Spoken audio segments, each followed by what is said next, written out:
When the Quran talks about the organisms, it shows extreme accuracy of expression. In Arabic, the verb changes according to gender. So the Quran uses the term that expresses the bees that build the bee cells are females. How did Muhammad know that? Also, when Quran talks about the ants, he said that حتى إذا أتوا على واد النمل قالت نملة يا أيها النمل ادخلوا مساكنكم لا يحطمنكم سليمان وجنوده وهم لا يشعرون.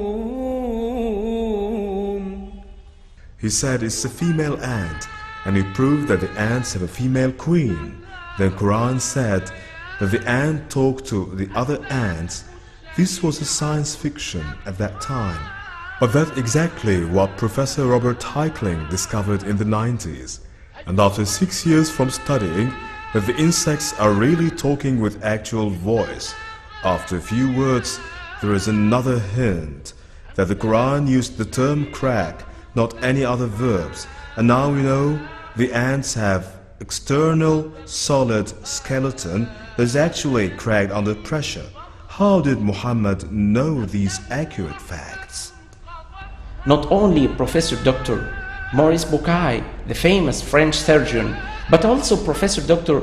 Charles Baltimore, Professor of Neurosurgery at Cornell University in the United States, who said, after he knew of the verse 56 in Surah An-Nisa in Quran, where Almighty says, as often as their skins are roasted through, fully burnt, we shall change them for fresh skins that they may taste the penalty.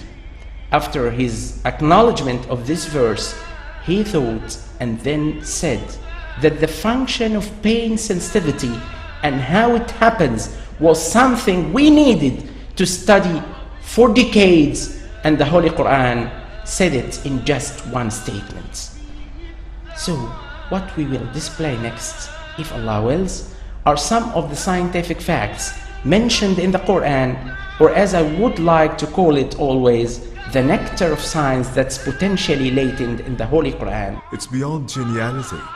All of these miracles, all of those facts, legislation, philosophy, astronomy, biology, without one mistake, without any one little mistake, it can never be a human feature.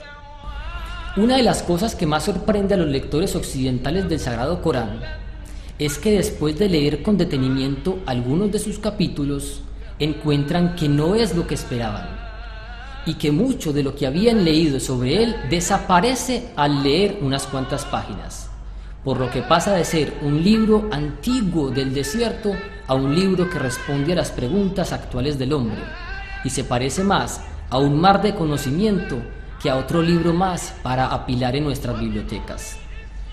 Cada verso del libro de Dios contiene conocimiento que puede ser percibido por los humanos al desarrollar las ciencias y desvelar los secretos del universo y la creación entera. If this book is not a revelation, then it's a deception. If it's a deception, what's deceitful about it? Certainly, if the skeptics insist on their claims that the Quran is a deception, then they have to bring in evidence to support their claim. Otherwise, you would never have the right to do this.